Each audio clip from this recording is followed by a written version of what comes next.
지켜볼 수 없다. 이제는 내가 직접 나서야 할 때가 된 것 같구나.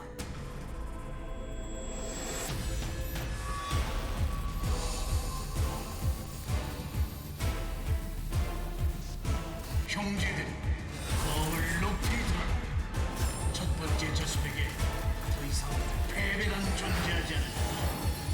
이 땅에 영광의 전투가 펼쳐지리라. 엔타로 GSL. I can't stop breathing. I'm only burning. We always run.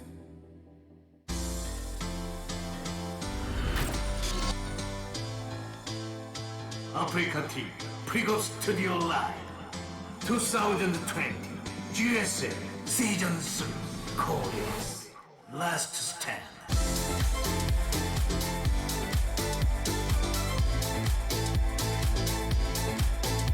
What is up, everybody? GSL Codas continues on. We're still in the round of 4, and today we'll be doing Group D.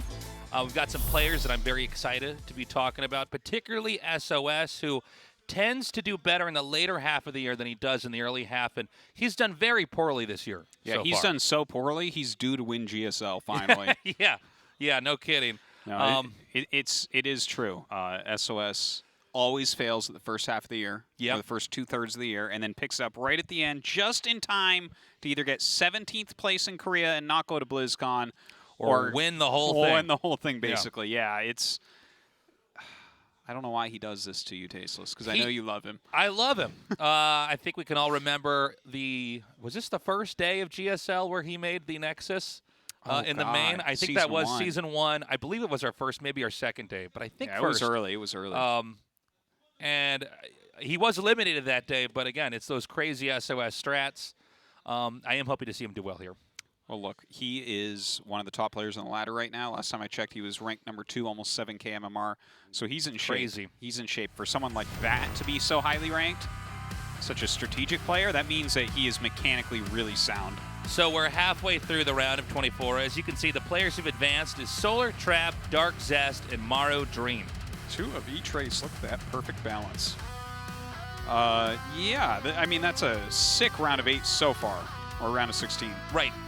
I mean, as far as today goes, I think you can look at it and just say, okay, we definitely do have a couple of favorites here, and that would be Kieran SOS.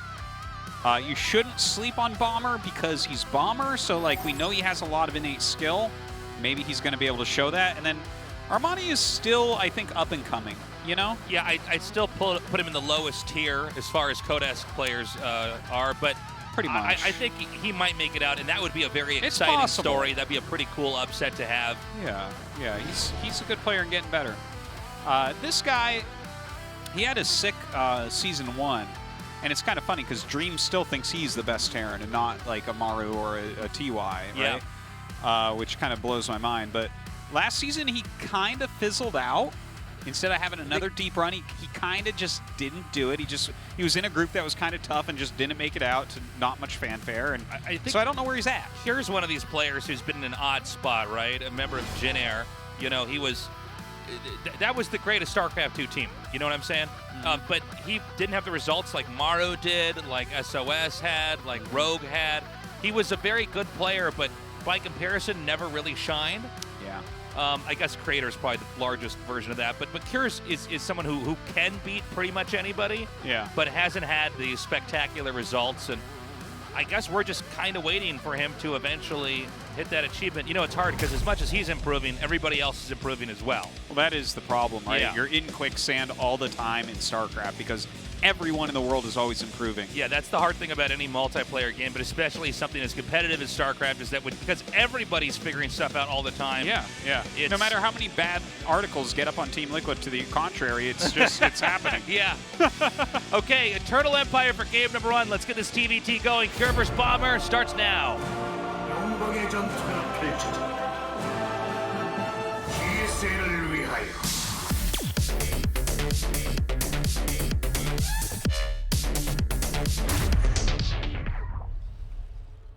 전투 지원이 들어왔다.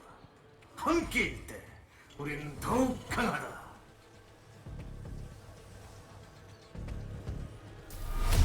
드래곤 피닉스 게임 큐어 힘도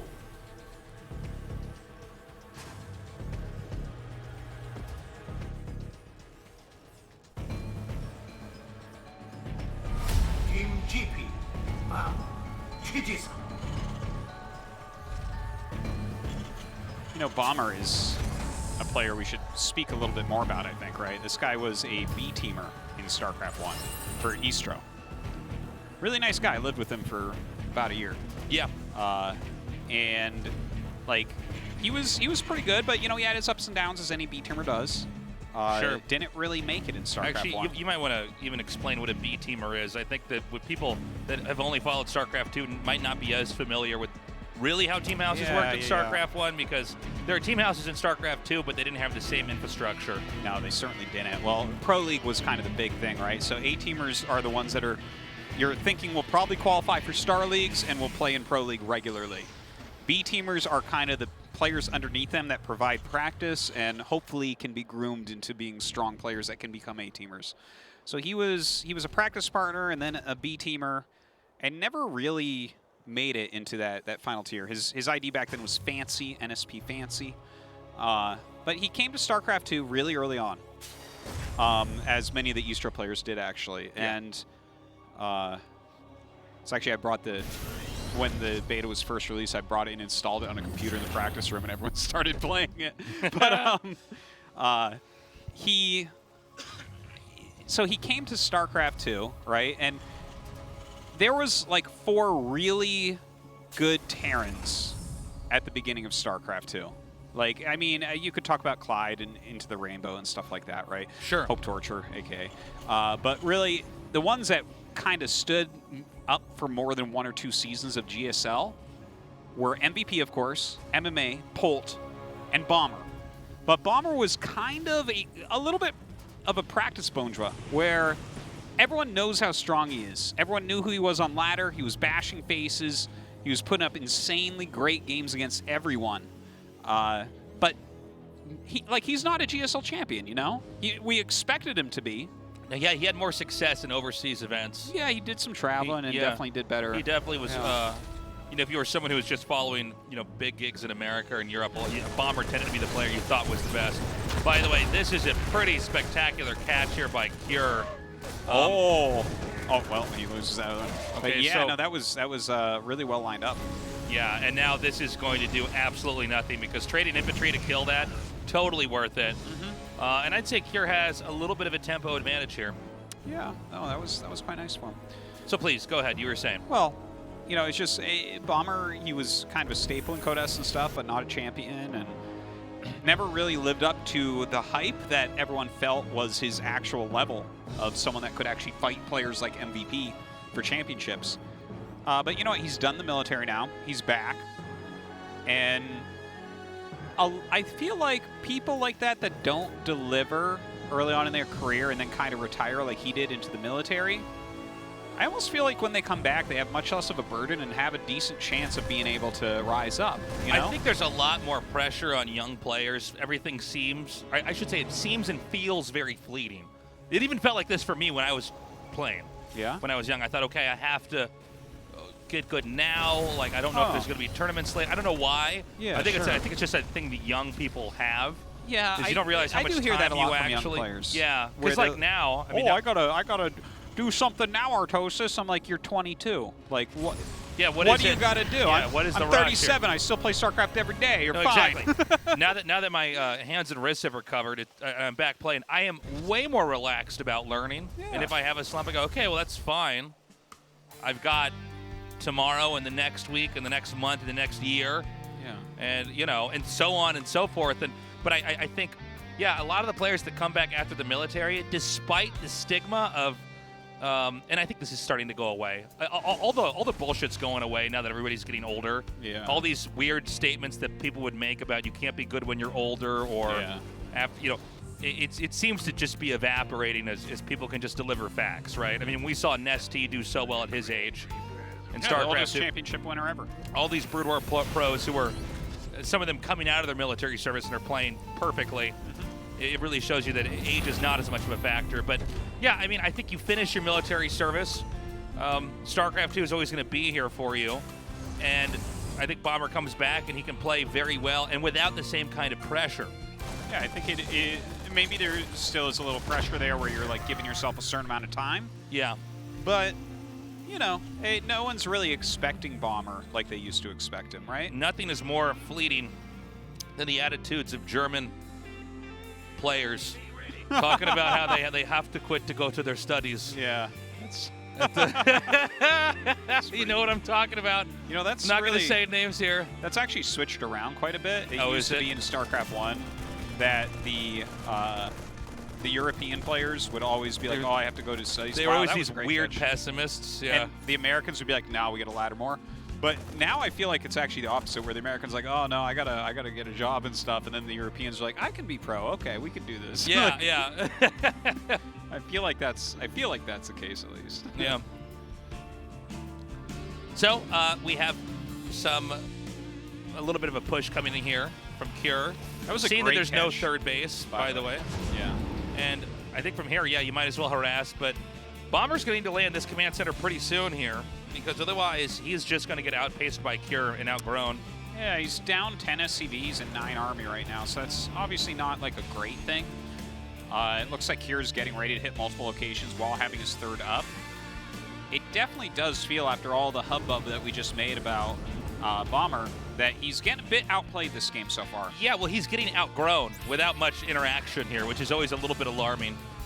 You know, usually you have one player bringing the game in one direction, the other going into another, and then you see how that interacts. But outside of that Reaper pressure, there's almost been no activity here from Bomber, and Cure is still outgrown him, has more bases, and has a pin set up. It looks like Curie, I mean, he's looking for something, but not really finding it right now. Does do a drop into the back of the natural, sieging up a tank. It's a little bit annoying to deal with right there. We're going to come in and disable those 2 tanks, so should be able to clean this up pretty well. Yeah, good pickup here, and there's no way to save those tanks back there. So not bad at all. No, not too bad. The third base has been landed. SCVs have been transferred over there. But again, you know, it's not the most exciting thing to explain. It's just pretty straightforward. Cure's like 5 or 10% ahead. He's just... That's a good way to put it. You know? Yeah, I've never heard you describe it like that, but it's like pretty accurate. It's like, yeah, there's no fancy... Yeah. And there's nothing I think that we're really seeing Bomber do that Cure's not also doing. So, at least for now, this does look like one player just a little bit better and stronger than the other. But Bomber is going to go ahead and move out now. Now in TVT, it's not just about the numbers, it's about the angles at which you can engage each other. You know, everything in TVT, it's all glass cannon, right? Yeah. Lots of damage, but you eat damage very quickly, so you have to be at the right angle when you engage.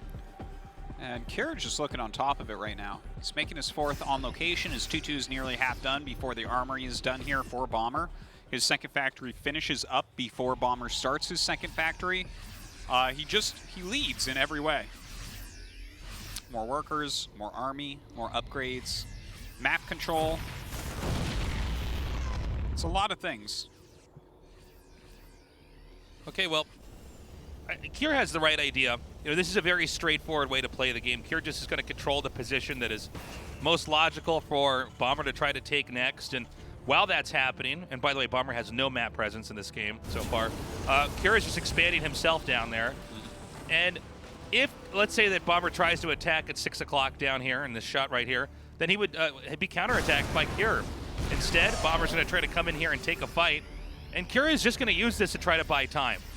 He's making Bomber do all the heavy lifting to just have any growth. And this is not what most TVTs we cast at GSL look like, but this is one where one player seems to just be bigger, faster, stronger than the other. Well, Kier is one of the best Terrans in the world right now. Absolutely. Yeah, I mean, he already made a finals of GSL this year, so he's definitely in peak form. This is like much more one-sided than I expected it to be. This is like a run-of-the-mill ladder game, to be honest, where the other guy just sort of has more and you can't get out on the map and do that much. Yeah, a bit. Like, Kier is kind of everywhere. He's on all the sides. He's got more bases, more production, more upgrades. It feels like Bomber's just trapped. You just can't quite keep up. Like, he's down 30 supply right now. Yeah. It's not like he lost a ton of SCVs at the beginning or something. No. This is the one it would almost be worth going through the replay and kind of seeing what exactly happened here. Like, did Bomber get his supply blocked here? Did he forget some kind of building? Because, yeah, right now, Kira's basically got him caged in. Kira's now taking a 5th base in the bottom right. I haven't seen a TVT that looked like this in a really long time. This is what a lot of StarCraft 2 games look like. It's never what GSL games look like. That's a good way to put it. Yeah, like this is absolutely, you know, a StarCraft game you can learn from. It's just never do we have something like this. By the way, again, the angling far superior here for Cure. 2-2 finishes after the engagement. Probably would have been better for Bomber to wait there, but I think even then, this is more about angles than it is numbers or upgrades. And now an attack in here at the top. Wow, Cure on all edges. Yeah, Cure is everywhere right now. And I think, I mean, let's see if Bomber can do something, but I really do feel like we're almost to the end here. He can't, I mean, he's been so thoroughly dominated this game. This is as much a strategic win as it is a moral blow here for Bomber. I mean, this hurts to lose a game like this, you know, where everybody. Well, it looks like a mismatch, this game. Yeah, it looks. We'll see if game 2 looks like that, because I don't think it has to. I don't think that this is necessarily indicative of Bomber's level compared to Cure's, but I agree. Something went heavily wrong. Well, you know when you play somebody that's so good that you can't get out of your base? It's a bad feeling. It's a bad feeling. But if you do anything but try, you know, besides making stuff inside your home base, you lose. Yeah. It's just you being punished. So he's going to leave here. Now, this is a massive drop. But this is also going to leave an opening here where, once again, we can have a dive in. Now, the dropping on the tanks is a pretty good idea, but how much damage is really being suffered up here in the natural? Well, he might actually clear everything with that, so... Yeah, that's cool. I think, though, that Cure just goes back and re-macros up. Remember, it's 5 bases. Actually, it's 6 bases now, although SCVs haven't been transferred 1. So it's 6-3. Yeah. So there's literally double. Yeah. You know, I don't know, man. I mean, it's hard to imagine. Let's see, though. Bomber's going to try to push back. The problem is when you have double the bases of your opponent, you should have way higher production. Yeah, so, he is outproducing him. He's out upgrading him. Yeah. Like, look, it's nonstop. Now, Bomber, he has hit his macro stride, right? Like, he is constantly producing. Well, he was. You know what's going to happen? 16 This is rings. like, basically, Bomber's going to come out. He's like a baseball flying towards Cure, and Cure's going to catch him like in a baseball glove. You know what I'm saying? Oh, I know what you're saying, man. Yeah, absolutely. That's a good one. He just catches him. Doop. The glove closes around the army. I feel like he's gonna get baseball gloved, man. Yeah, no, he might get baseball gloved here. You're right. Yeah. I've never really had to use a metaphor like this, but I don't know what else to say. Yeah, he's gonna catch him. Yeah. It's a good throw, Slugger. Yeah. Boop. Okay, well, this angle's actually pretty good. Maybe he will not get baseball gloved. Well, it looks like he might take out this command. That's a nice move. I'm kind of surprised that he let Bomber get in up here. Now he's going to have the high ground where he can hit the SCVs. Well, he thought he was going to catch him with a baseball glove. Yeah. What a fool he was. Yeah, it turns out that was like a grenade coming at him. You don't catch that. You don't baseball glove that. He's now sieging up that base. Is Bomber just going to kill all the bases now? Is that what's going to happen? He was trying to baseball glove him, and it turns out it was a meteor coming to crash. You can't catch a meteor. He thought it was a baseball, but he doesn't have good depth perception. Yeah, he's like, oh, that's really far away. Okay, so this is a... Oh, well, hold on. Here's the moment. All right, disabling 5 tanks over there. And that is baseball gloving right there. Is that? Yeah. He picked up the baseball glove that actually hit him in the side. He's like, ow, that hurt. Yeah. And then he dropped the baseball glove into a wood chipper. Wow. Yeah. Got wood chipped. Wood chippered. Yeah. Still, though, I got to say that was a pretty good counterattack by Bomber. Sure, it definitely was, Again, considering though, how tough this game was for him. This should be a win here for Cure still. Well, Bomber has very little, and now that Cure is back out on the map, having destroyed his army. Down goes a command What instantly. a weird TVT. By the way, that was the CC at the natural. The CC in the main has also been relocated. Well, Reduce, reuse, recycle. Yeah, man. All right, well, I think there's still a lot of different ways that we can have Cure play this from here. You know, and the thing is, especially with the Raven count as high as it is, Yeah. you kind of just disable whatever you can get You your can hands disable on. all the tanks. Yeah. And throw some armor shreds down. It's no problem. Yeah. So, all right, it's showtime here. All right, I'm going to back up, make sure he gets a better angle there. Oh, man, this is so many SCVs getting killed here, too. Yeah. A little bit rough. Still have a big standing army for Bomber. He is down a couple upgrades on it. So that is a bit of an issue. Another set of disables goes down. Okay, and he is just going to tear through here. Definitely looks that way, but pulling back a little bit as the rest of the Marines come back. Oh, Damn. Nice one. That was some value with that spell. Okay, right now, Bomber hanging on by a thread. I'm not sure how much longer he's going to stay into this. He's down about 80 supply right now. Yeah, So and no way to remake his army the same way that Cure can. GG, so Cure takes game one.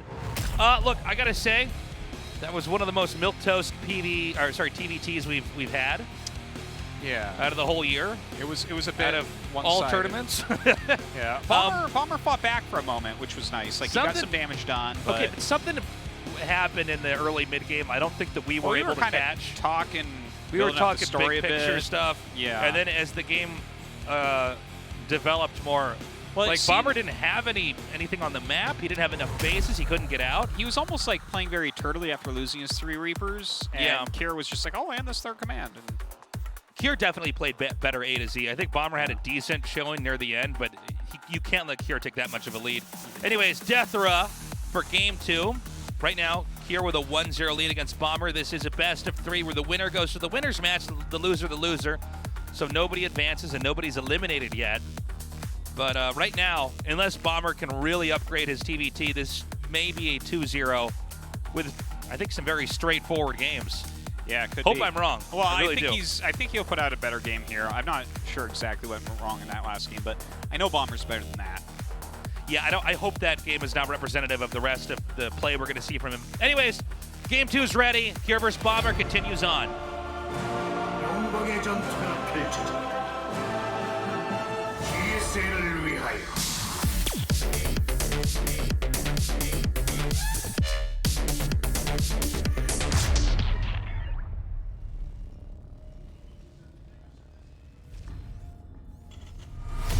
드래곤 피닉스 게임 큐어 김도.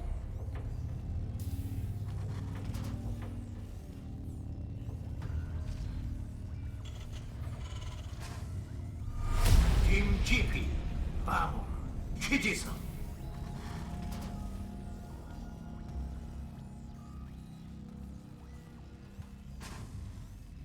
All right. Let's see how this one goes down. You feel like it's hot up here? Yeah. You feeling hot, Artosis? Yeah, it's hot up here. And I see, here's the difference between Artosis and me in our casting styles is you guys see me wearing a jacket on camera, but here's a little secret. I take it off. I look like a people guy know who's that. trying to run for office, but trying Yeah. to look like I'm not too formal. Yeah. I look like, because I take off the jacket, I still got my tie on, my button-up shirt. I can roll up the sleeves. I can get a chair, maybe in a school, for instance. Yeah, yeah. Turn the chair around. That's the way to sit do up, it. sit down, so it looks like I mean business, like I get things done. I roll up my sleeves. Yeah. But you keep the blazer on. I do keep the blazer on. I want to be ready in case we go back on camera. You don't want to be like me, flailing and trying to grab stuff. And No offense. You know what? No, screw it. Offense. No, I don't want to be like you, Jesus. But you think it's too hot up here, huh? It is hot up here. I guess it is a little bit hotter than normal. Why is it hotter? I don't know. It's because SOS is in the building. That's true. I am really excited to see if SOS is going to play well. He's going to get out of this group. He has to, man. Dude, He has to, dude. I Am Katowice is going to have a ton of money on the line. Okay? SOS will get there, but he needs a good season. I'm actually calling it now. He's going to hit top 4. You think Okay? so? Yes, he's going to hit top 4. He really does bring it at the end of each year, guys. Go look it up on Wikipedia. You can go look at his results for seasons 1, 2, and 3 each year, and you will see that he kind of bombs out, and then at the end of the year, he's like, "Oh crap, BlizzCon's coming! Like I gotta win some points." It's funny too because like he's so inconsistent. There's a lot of top. Here is okay. Let me actually just say this straight up, right? So there are players that are pretty much always consistent, and those players get a lot of like deep runs and always Like qualify Rogue. for things. But no. Then there's players that are deeply inconsistent, but they're the biggest champions. SOS, Zest, Rogue, these guys have the highest highs and quite low lows. I guess that's true. I said Rogue is really consistent. That's not true at all. He's, now that I no, think he's about not. It. Yeah. This is like the argument everyone uses when I say he's the GOAT. Like, no, he's won the most stuff. But also, yeah, he has all sorts of seasons where it goes out early, just like Zest, just like SOS. Who's been most consistent, like Innovation or Maru or? I guess not last year, but Stats was really consistent for a very long time. That's true. He had about 2.5 years where he Yeah. was just always having good results. Yeah, but I'm just saying, like, some of these guys that are really inconsistent are also, they really go up and down, you know? There's something about it. There's Yeah. something about that mindset.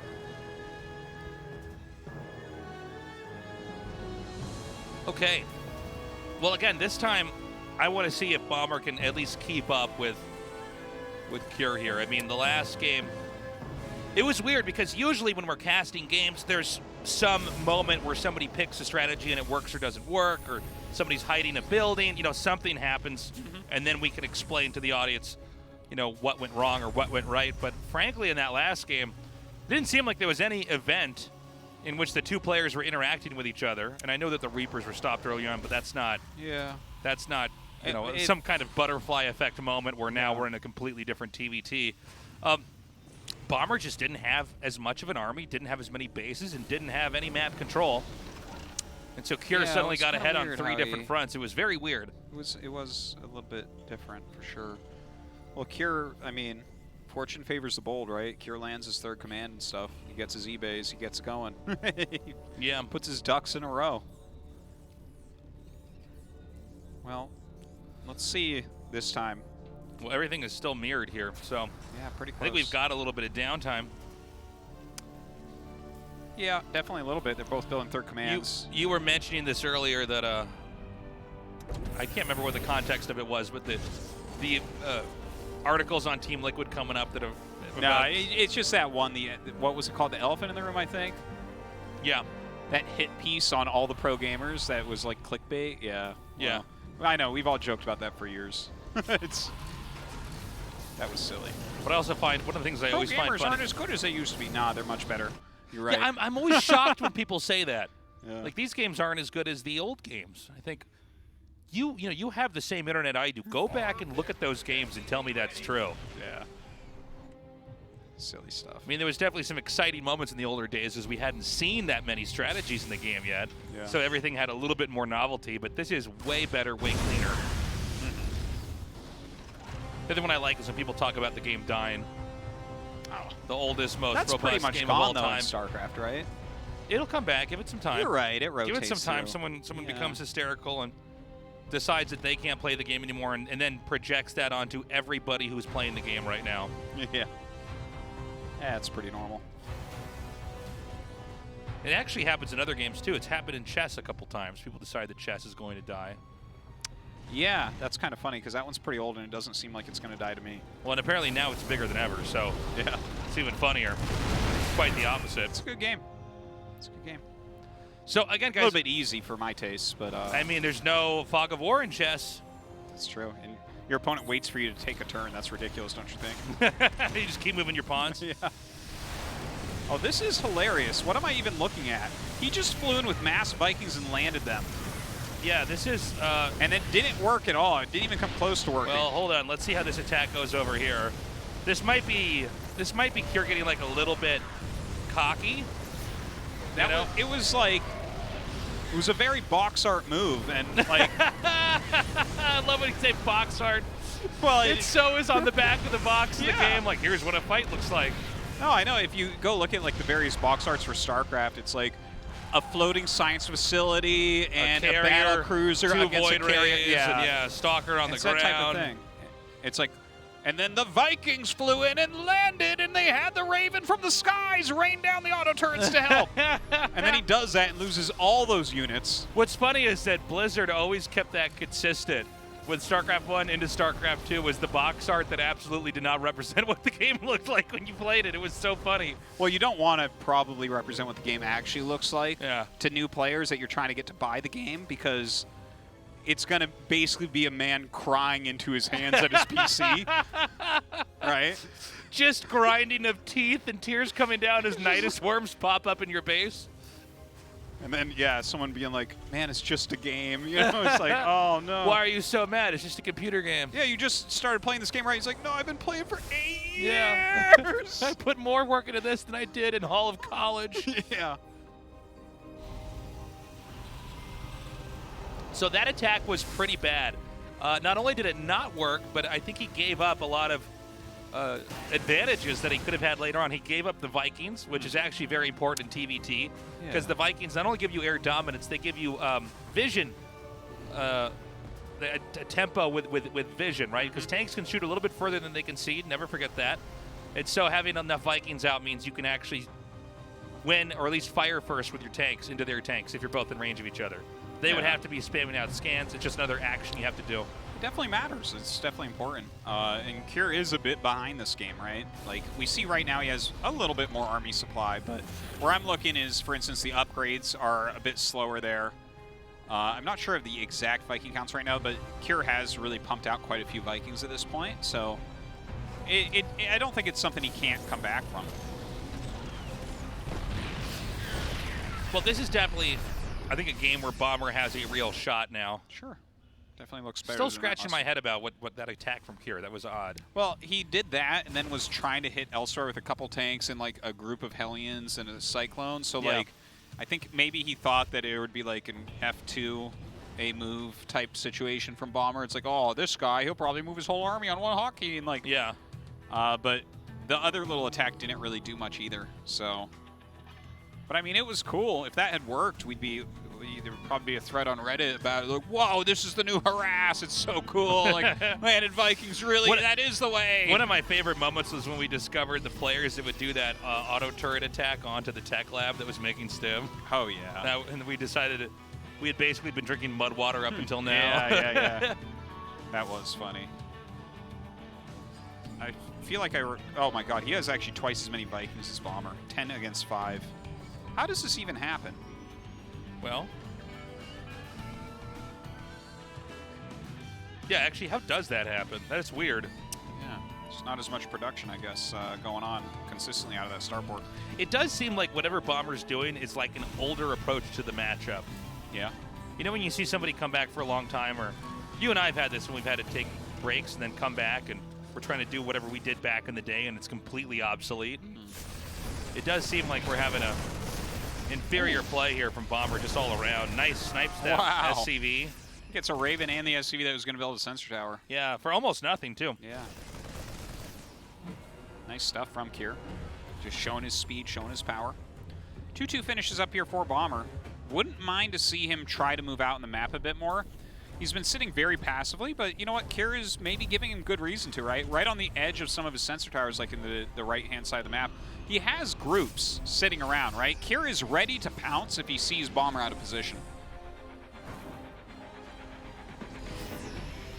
Well, Kier, again, just if you guys look at the mini-map, I think it's illustrated a little bit better there than on what we're seeing on screen here. But there are these, well, here's what I was going to get to. Little army down there, and there's actually another one to the center right at about 3 o'clock on the mini-map. And basically, Kier is waiting for Bomber to move out on either way, and then he wants to come and drill in and hit one of these soft spots. But Bomber is turtling so heavily this game. Yeah. And he's not anywhere near as far behind as previously, right? No, this is a much better game than Game 1.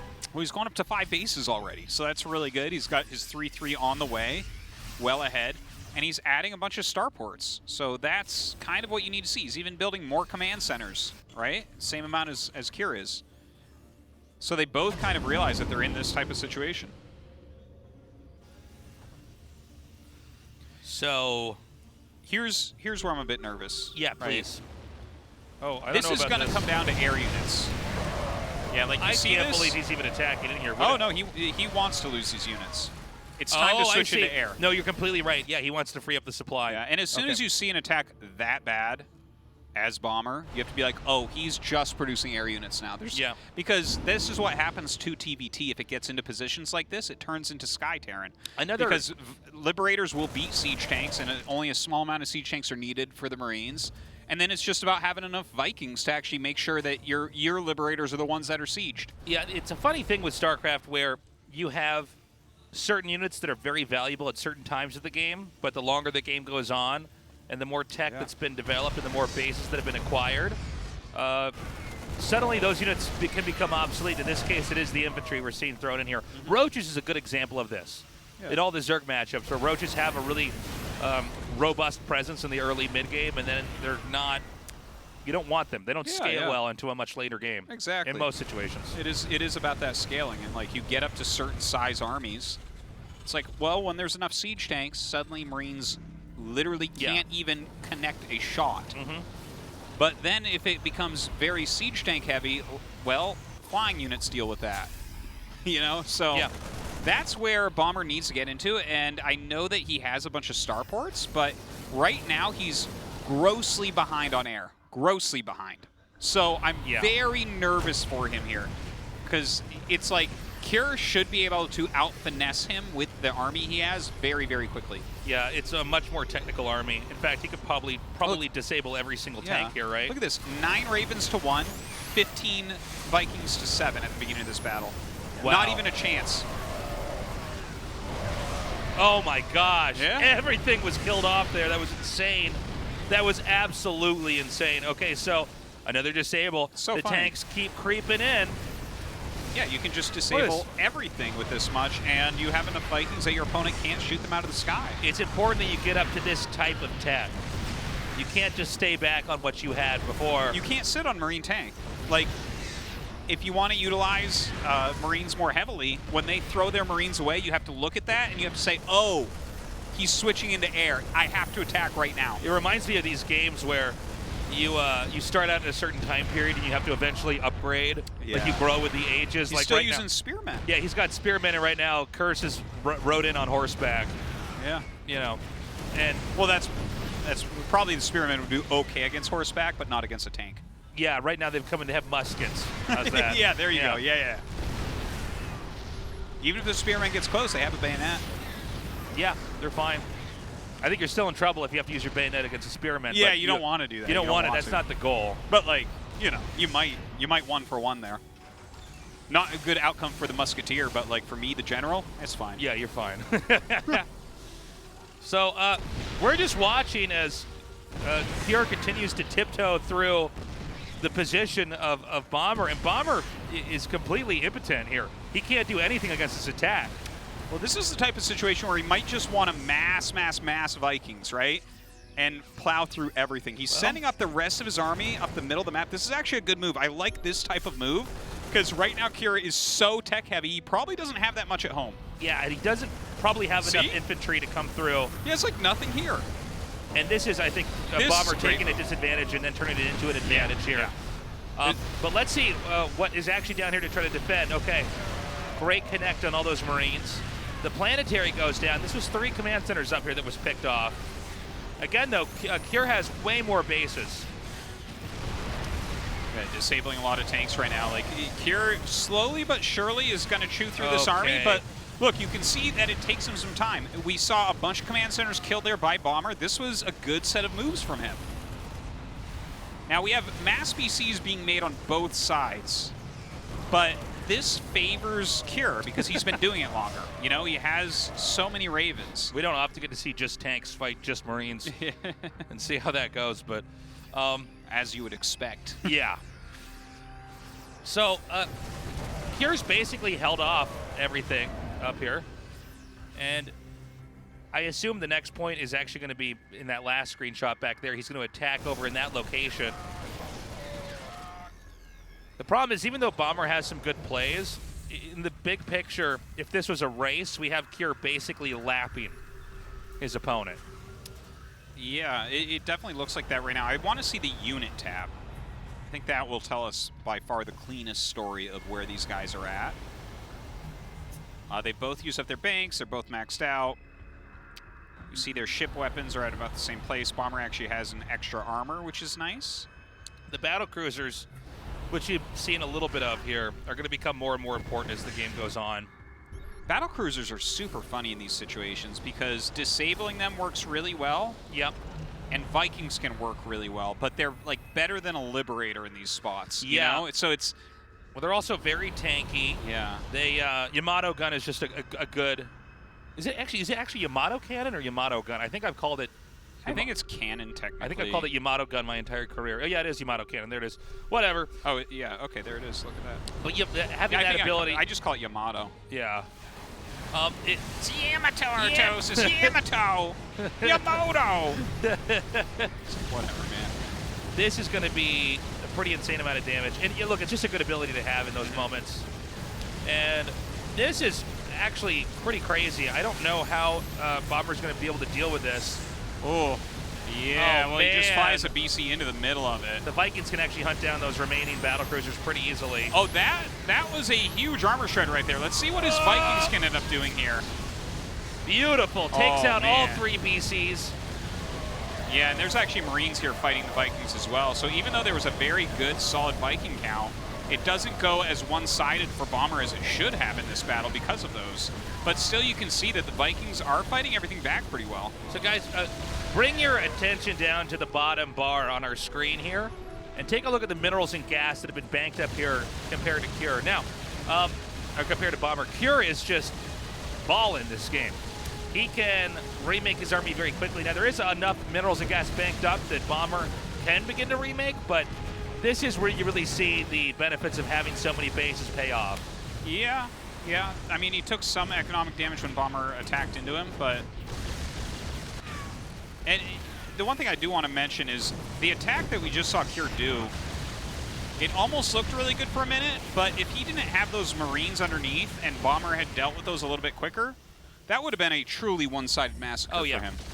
Because the Marines actually put so much damage on the Vikings. There were way more Vikings for Bomber. And that's another thing BCs are funny about, right? Like, Vikings can kind of kite them. They just... Oh, they can literally kite them. Yeah, no, yeah. I mean, sometimes easier said than done in these battles, but that's the case. You see, once again, the Marines pushing everything back. This is why you still have to have some siege tanks. Yeah. It's a hard balance to maintain, right? No you have to have here, some tanks, and then you have to have your anti-air units, and then you have to have your technical units. Okay, jumping his BCs away. Where's he going? Oh, on top of that many turrets. Ooh. Well, I guess it'll be fine. They're BCs. Okay, well, he has a couple of Thors mixed in here now, but look, once again, the Marines dealing a lot of damage there. Still looks like the air battle going to go to Bomber. We have some fight going on at 3 o'clock. Here it is. Battlecruisers coming in here and tearing up these SCVs. Cure coming in with a few Vikings. Going to be able to kill off some of the BCs since they already used their jump. It's at least 2. Looks like he'll get all of them. Yeah, I think he's going to get this last one here as well. Maybe not. There's enough turrets, it's probably unwise to go any further. But he can land on the turrets, Tasteless. This is true.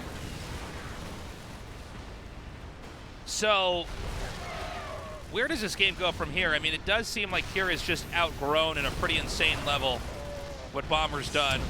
Bomber still has an uphill fight. And you can see Bomber trying to come in here and reclaim this area over here. Really goes to show you how hard it is to kill battlecruisers with Marines, even when you have that many. No, when you get these types of upgrades, it's pretty wild the amount of armor that they have. So we have Cure regrouping here, but I think he's just going to attack back in here again. Do BCs have base 3 armor in StarCraft 2? I'm not good for stuff like that. I don't know. Yeah. I think you're probably right, but yeah. It looks like Cure coming in once again with another big attack. It looks like Bomber brought siege tanks this time, so the Marines will get shredded, but he's lost his Vikings, so I don't think it's going to be enough anyways. GG. All right, so Cure wins. And much better game 2. Yeah, but Bomber basically outclassed. I mean, it looked like we had brought Bomber in a time machine. You know what I'm saying? Like he was just from a different era. Game 1 definitely looked like that. Game 2, I think he pulled it together a bit. Like he was taking his bases quicker. He was maxed for a long time. It was a fight, that's for sure, unlike Game 1. Yeah. Here, though, looking smug as he goes on to the winner's match. Yeah, there was some look in his eyes after he won that game. He's like, don't mess with me. I was a lot better than him. I'm the new Terran on the block. Well, Bomber's not eliminated. He'll go to the loser's match. And coming up next, actually, we're going to have Armani versus SOS. It's going to be a lot of fun. We'll be right back, guys. Just a short break.